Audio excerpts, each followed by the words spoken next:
This meeting is being recorded. Okay, so this course will cover your nutrition before and after your bariatric surgery. So we will discuss preparation to surgery, progression to solid foods, healthy changes you can make starting right now. And here is an overview of the course that we will be going over today. So here is your 1 week preoperative liquid diet. So 1 week before your surgery, we will put you on a preoperative clear liquid diet, and the purpose of this is to shrink the liver. For patients undergoing bariatric surgery, excess deposits of carbohydrate stores in the form of glycogen accumulate in the liver and make the liver larger. So during the surgery, we will need to lift up the liver to get to the stomach. So during this week, you will be consuming a very low calorie, high protein, low carbohydrate liquid diet. The body will use excess stores of carbohydrates as energy in return, shrinking the liver to make it easier to operate. It is very important to follow this 1 week preoperative diet. So here is a sample menu, and your diet book also contains a sample meal plan for the day with 4 protein shakes per day and unlimited clear liquids in between. So during this week, you will have unlimited amounts of clear liquids, and this means anything that is non-carbonated, sugar-free, and essentially calorie-free. This includes Crystal Light, black coffee, tea with a sugar-free substitute, water, sugar-free Jell-O, sugar-free popsicles, 99% fat-free broth, and any calorie-free liquid. We also allowed our patients to have 4 protein shakes per day, and the brand we recommend is Premier Protein because it's very low in calories and low in carbohydrates, but very high in protein. 1 shake contains 30 grams of protein and only 1 gram of sugar. These shakes can be bought virtually at any store. We recommend Costco, Amazon, or Sam's Club so that you can buy them in bulk and save some money. And then it is also important to note that if you are diabetic, you must monitor your blood sugars regularly and contact your doctor prior to beginning this preoperative diet. Your doctor may need to adjust or stop any medications or insulin. So this is the post-op diet progression. Before I jump into our first stage, let me discuss the events leading up to it. So after your surgery, you will be staying 1 night in the hospital, and the following morning, you will be asked to pass the water trial before you can advance to stage 1. Passing this trial means that you are able to tolerate 2 ounces of water without any nausea, vomiting, or cramping. These 2 ounces of water will be separated into 2 medicine cups, each one containing 1 ounce. Once the trial is complete, you can now advance to stage 1 for post-op days 1 and 2. So stage 1, clear liquids. Your number 1 goal in this first stage is hydration. So stay hydrated. The best way to do this is to intake 48 to 64 ounces of fluid. And at this time, you must remember that your stomach is much, much smaller, and you will not be able to drink too much too quickly. A great way to intake fluids at this time is to use medicine cups, which is 1 ounce. And by taking small sips during a 5 to 15 minute time period will help prevent any discomfort. And making sure that you're not taking any big gulps of water. If you feel any fullness, pain, or nausea, stop sipping until the feeling passes. Check for any signs of dehydration, including dark and infrequent urination. Feeling thirsty is not a good indicator of hydration, so always making sure that you're drinking fluid. Do not wait until you're actually thirsty to drink. Your second most important goal is to aim for 60 grams of protein per day. While you're rapidly losing weight, it's important to preserve your muscle mass. This may be difficult in the first week of surgery. So this is where you can incorporate those clear liquid protein shakes that I previously mentioned. This slide provides a list of those clear liquids. If you don't like those milky shakes or the ones that contain milk and you want to switch it up, these are a great option in making sure that we're still aiming for 48 to 64 ounces per day on top of water and other clear liquids, but aiming for 20 grams per serving and 60 grams total. So here is a list of things you should avoid. While it is not mentioned on this slide, your diet book mentions that it's important to avoid the use of straws or chewing gum until 6 weeks after surgery, or in general, you don't have to even use a straw or chew gum. And this is because it can cause discomfort in the form of gas, pain, bloating, belching, and fullness. So avoid anything caffeinated until you have met all of your fluid goals for the day. Caffeine can increase the risk for dehydration. So these include tea, coffee, or soda. Avoid carbonated beverages such as regular soda, diet soda, sparkling waters like LaCroix. These drinks can cause discomfort, produce gas, fullness, and over time reduce the restriction of your sleeve or pouch. So avoiding any carbonation for life after surgery is important. You should also avoid any high sugar liquids or sugar sweetened beverages like regular pop, lemonade, sweetened tea, vitamin water, Gatorade, regular Jello, Arizona iced tea, Snapple, regular popsicles, coffee with cream and sugar, and fruit juices. Again, all of these must be avoided for life after surgery. Instead of wasting your calories on all of these options, opt for the ones that have high protein and or fiber. These are all considered empty calories, which is not really beneficial for you. So here we have stage 2, which consists of post-op days 3 and 4 and 5. The focus of these days is the clear liquids and protein. You will be introducing 2 protein shakes in addition to your clear liquids. So we are still aiming for 48 to 64 ounces or 68 cups of fluids in total, and a minimum of 60 grams of protein per day. And if you do purchase the milk-based protein shakes like Premier Protein and you can only tolerate really half of a shake at a time, you can drink half and then refrigerate it and come back to it later in the day in between your two other meals. And drinking 2 of the shakes total will equate to 60 grams of protein. So 6 days after your surgery, you will begin stage 3, and this will be post-op days 6 through 13. You will continue clear liquids, but you may now introduce full liquids. So still making sure you're consuming again the total amount of fluid and grams of protein per day. But you may also introduce dairy products or dairy alternatives. Also any strained low-fat or fat-free cream of soups and low-sodium V8 or tomato juice. And before I continue to stage 4, let me just mention on the avoids list, there are examples of ice cream, half and half, buttermilk, milkshakes, chocolate or whole milk, and supplements like Ensure, Boost, or Glucerna.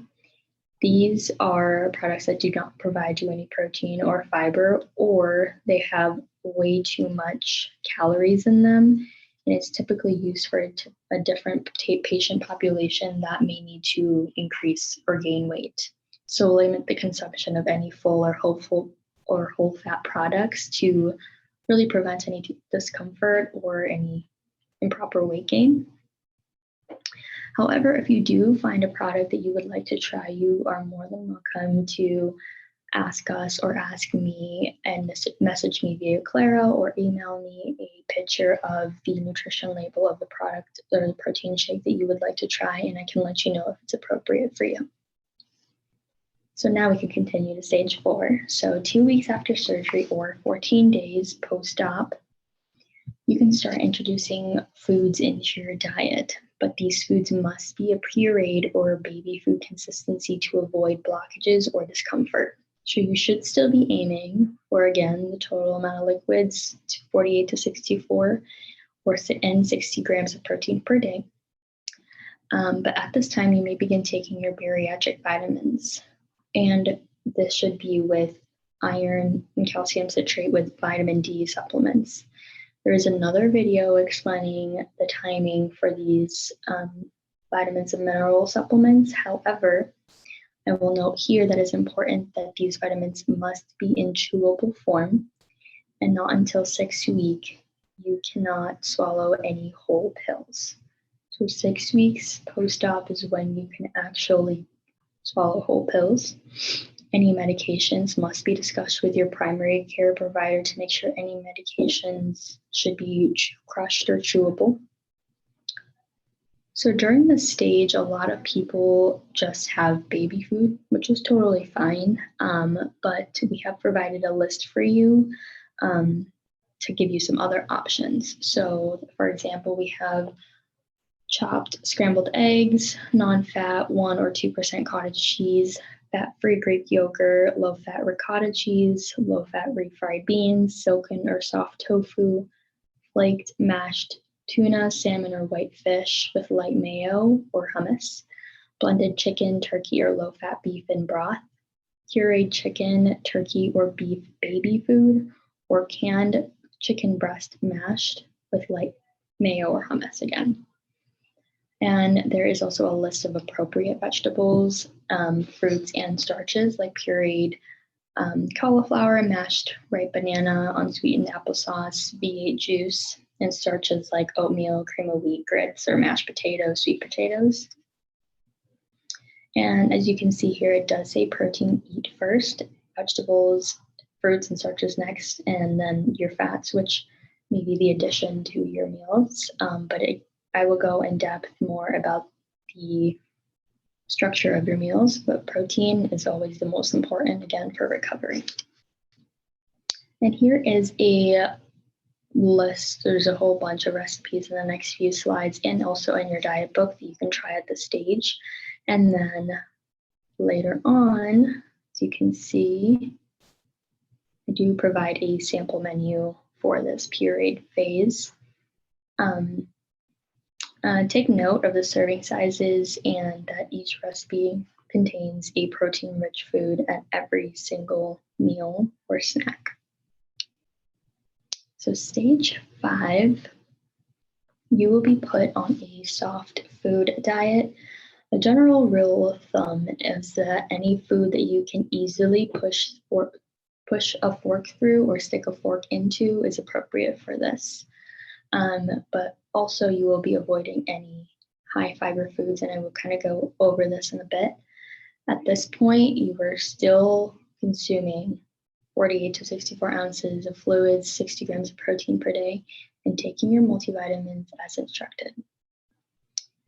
And here is a list of foods that are allowed at this stage. So any type of fish, ground meat, turkey sausage patties, or healthy prepared meatballs or meatloaf, or softer deli meats are okay for this stage.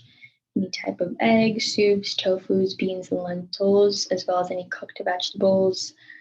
Usually they'll be steamed, and you just have to make sure they're fork tender enough for you to eat them. And canned fruits and sugar-free syrup or 100% natural juices. I usually ask people to drain the juice from that because it may be high in sugar.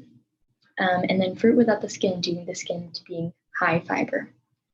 So the thing with fiber is that it can cause blockages and discomfort when you're swallowing. So it's important to avoid high fiber foods such as rice, cereals, or any raw fruits or vegetables with the skin. So if you would like to eat fruits and vegetables, make sure that you're peeling it, or have fruits without the skin like mangoes or bananas. And here are a list of recipes. And if you are kind of looking at the sample menu that I have listed here, you will be decreasing your portion sizes, still eating 3 meals a day, and incorporating high protein food options at every meal. And before I jump into stage 6, I also did want to mention that we will be going over the measurements for each meal and that and timing as well for liquid. So I did want to note that this slide says stage 4. This is stage 6. So stage 6 is the healthy solid food. So that is a typo. It should say stage 6. This is your month after surgery, and this is also the diet that you will be following for life after surgery.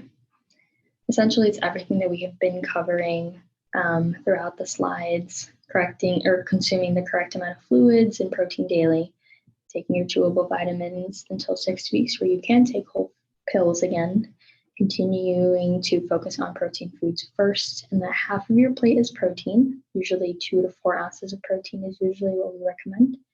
Use your measuring cups. So you should be using measuring cups to measure out a 4 to 3/4 cups of your proteins, your starches, or your vegetables, keeping it smaller for every single meal or snack. So you'll always be measuring for yourself. And if it helps you to have a smaller plate or smaller utensils, and you can practice mindful eating through every meal, since this is a lifelong diet, you would want to make sure that you're restricting how much you eat at every meal to avoid any discomfort. So this slide goes more in depth about nutrition for life after surgery. This slide lists a whole bunch of important information, so please go through each slide in depth. So making sure that you are limiting the amount of starchy foods that you eat, so grains like breads, rice, and pasta, and consuming too much of this can prevent you from eating any of your adequate protein intake for the day. So making sure you're always starting with protein and limiting how much starchy foods you have, because you do tend to eat more of the servings that you need for a certain meal. I don't know a lot of people who will stop eating at that certain serving size, so practicing that early on will really help you. And also portion sizes. So your stomach after surgery is much, much smaller again, so it's important to remember to portion out smaller meals. A 4 to 3/4 cups would be really helpful, maximum. And then 3 meals a day every 4 to 5 hours. Even if you don't feel hungry, we want to make sure that you're meeting your nutrition goals. So incorporate high protein snacks in between meals only if you're hungry or going longer than 4 to 5 hours between meals. And then really don't worry if you're not getting your fruits and vegetables in every single day. This is why you're taking your multivitamins, so you are getting those nutrients and vitamins every day, as long as you're taking them, which you should be. It's good to practice to start eating slowly and being mindful of your meal portions. If you're eating past fullness, eating too fast, or not chewing your foods thoroughly, you may experience nausea, vomiting, or discomfort. So stop eating when you feel full, which may be just after a few bites, and stop eating immediately if you feel any discomfort or fullness. And another big thing to note is that you cannot drink 30 minutes like within your meal. So if you are going to eat at 12 p.m., you need to stop drinking your fluids 30 minutes before at 11:30 a.m. And then you can drink again after you eat at 12:30. And then it's also good to know too that if you do end up drinking with your meals, a lot of your food can actually go back up, and you may or experience nausea or just a lot of discomfort in this area. Again, really avoid any carbonation or high sugary drinks for this reason. And I will discuss why later on. There is a slide specifically for that. But basically, you want to reduce the rate of gastric emptying during your meals.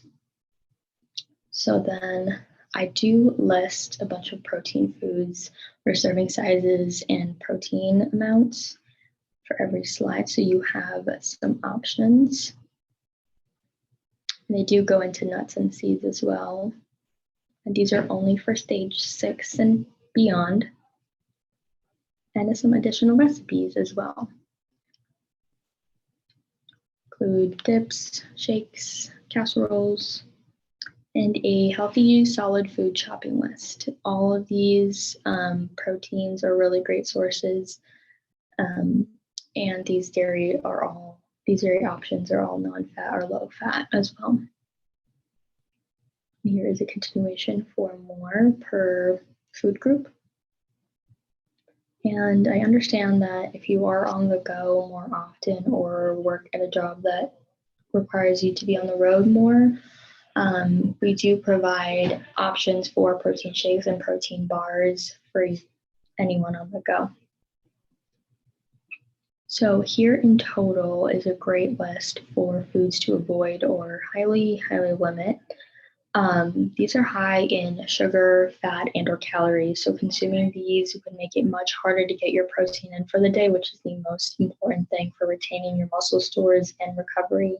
So do your best to stay away from these foods. Fried foods, full fat dairy products, concentrated sweets, energy drinks, sugar sweetened beverages, it's all good to stay away from. Something I like to mention here are also regular salad dressings, sauces, and gravies that can be really high in calories as well. So stick to the light versions if you can. And noting that nuts, seeds, and trail mix are also kind of in that as well. So limit how much you're having or portion how much you're having at a time for those. Because they still are a great source of protein and fat sources, like healthy fats, but having too much can put you overboard. So remember portion size and eat slowly. So this is the reason why I wanted to mention the consuming highly concentrated sugary beverages or sugar sweetened beverages is dumping syndrome. So it can happen after a bypass if that is your surgery type. So when you consume too much, you may experience nausea, dizziness, weakness, rapid pulse, or a fast heartbeat, cold sweats, fatigue, cramps, or diarrhea. So the best way is to avoid the limit of your consumption of any foods high in sugar or fine sugar. So cookies, cakes, pies, candies, soda, juice, frosting. It just overall would be a negative side effect of eating all of these things. And here is a slide for vitamins and minerals. Again, I do have another presentation on this, but depending on your surgery, it really doesn't matter which one you take. We do have recommendations for brands, and if you do decide that you want to buy something different or cheaper, please again send me the nutrition label and I can just verify if all of the vitamins and minerals are up to par. And you will begin taking these vitamins 14 days after your surgery, but again, chewable until 6 weeks post-op. Then you can switch to the whole pills or capsules. So if you are going to be taking these bariatric vitamins with iron and then also calcium citrate with vitamin D, it's important to take the iron and calcium at least 2 hours apart. So if you're taking multiple multivitamins, make sure that you are timing them correctly. So for example, the multivitamin needs to be taken on a full stomach and in the evening to prevent any nausea, or the calcium can be taken as per the example on the right-hand side. You can take calcium for breakfast, calcium at lunch, and then dinner you'll take your multivitamins. You will be taking them after you eat. And again, please watch the other video for more information with timing. And last but not least, if you have any questions, please connect with us or call the office. Look at our website for videos and more information about all of these diet progressions.